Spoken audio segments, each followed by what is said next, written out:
کبھی سوچا ہے کہ ایک دن آپ اپنے گھر میں موجود ہوں، بچے کھیل رہے ہوں، ماں روٹی پکا رہی ہو اور اگلے لمحے ایک میزائل سب کچھ راکھ میں بدل دے؟ کبھی سوچا ہے کہ دنیا کی آنکھوں کے سامنے کوئی ریاست دن دہاڑے معصوم بچوں کو قتل کرے، عبادت گاہیں مسمار کرے اور عالمی ضمیر خاموش تماشائی بنا رہے؟ یہ کوئی فلمی منظر نہیں، یہ حقیقت ہے، اسرائیل کی حقیقت۔ ایک ریاست جو اپنے آغاز سے ہی خون پر بنی، آج تک خون پر قائم ہے۔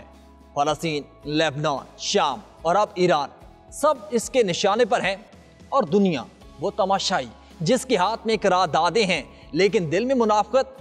آج ہم اس نقاب کو چاک کریں گے۔ آج ہم بولیں گے کہ ان کے لیے جن کے پاس بولنے کی طاقت نہیں، کیونکہ اسرائیل بمباری نے ان کی زبانیں ساکت کر دی ہیں۔ السلام علیکم، آپ دیکھ رہے ہیں 90 نیوز ڈیجیٹل اور میں ہوں آپ کے ساتھ وقاص فاروق۔ تو ویورز، 1948 سے لے کر آج تک اسرائیل کا قیام ظلم کی بنیاد پر ہوا۔ فلسطین کی سرزمین پر غاصبانہ قبضہ، لاکھوں فلسطینیوں کی جلا وطنی اور ہزاروں کے قتل عام کے بعد ایک ایسی ریاست قائم کی گئی جس نے آج تک کسی عالمی قانون، کسی انسانی ضمیر اور کسی اخلاقی اصول کو تسلیم نہیں کیا۔ ہر دور میں اسرائیل نے نہ صرف فلسطینیوں کو نشانہ بنایا بلکہ پوری مسلم دنیا کو للکارا۔ آج جب ایران کے خلاف اسرائیل نے ایک اور محاذ کھولا ہے تو یہ محض ایک سیاسی کھیل نہیں بلکہ ایک مکمل خطے کو تباہی کی طرف دھکیلنے کی کوشش ہے۔ اسرائیل نے حال ہی میں امریکہ کو یقین دہانی کرائی کہ وہ ایران پر حملہ صرف اس وقت کرے گا جب بات چیت ناکام ہو جائے گی۔ لیکن کیا اسرائیل کی تاریخ پر بھروسہ کیا جا سکتا ہے؟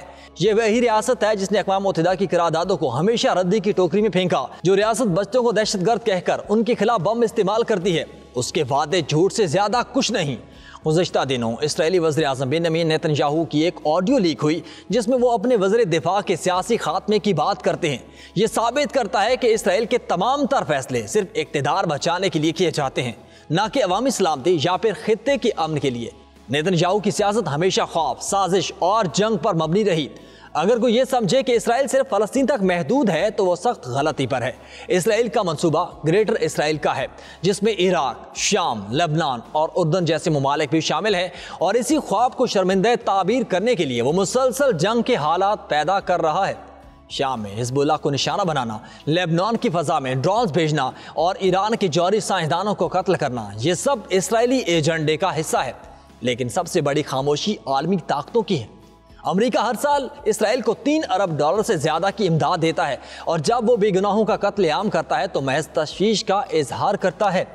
اقوام متحدہ کی قراردادیں، انسانی حقوق کی تنظیمیں اور عالمی عدالتیں سب اسرائیل کے سامنے بے بس نظر آتی ہیں۔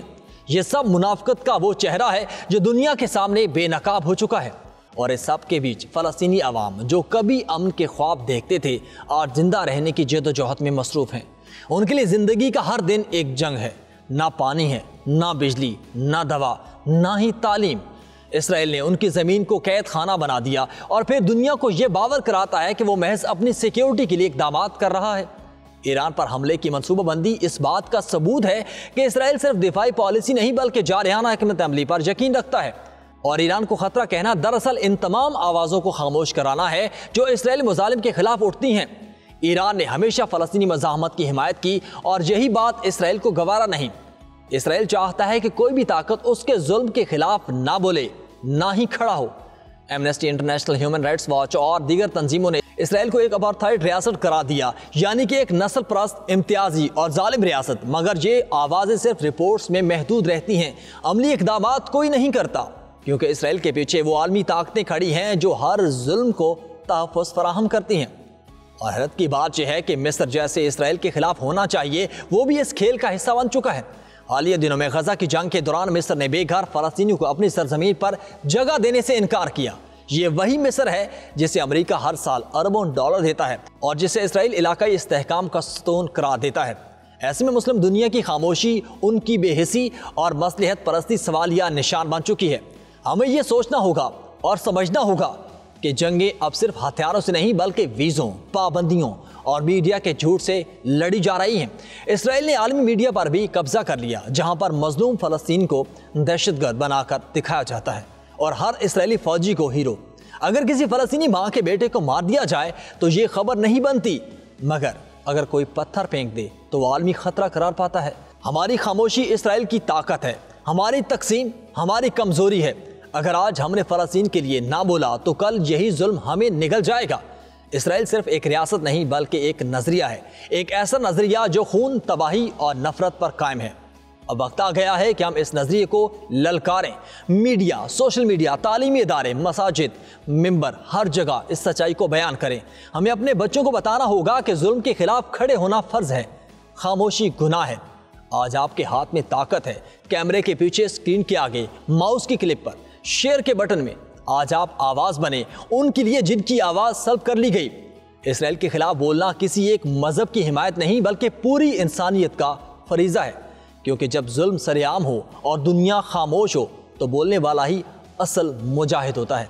آج کے اس بلاگ سے مجھے دیں اجازت، اللہ حافظ۔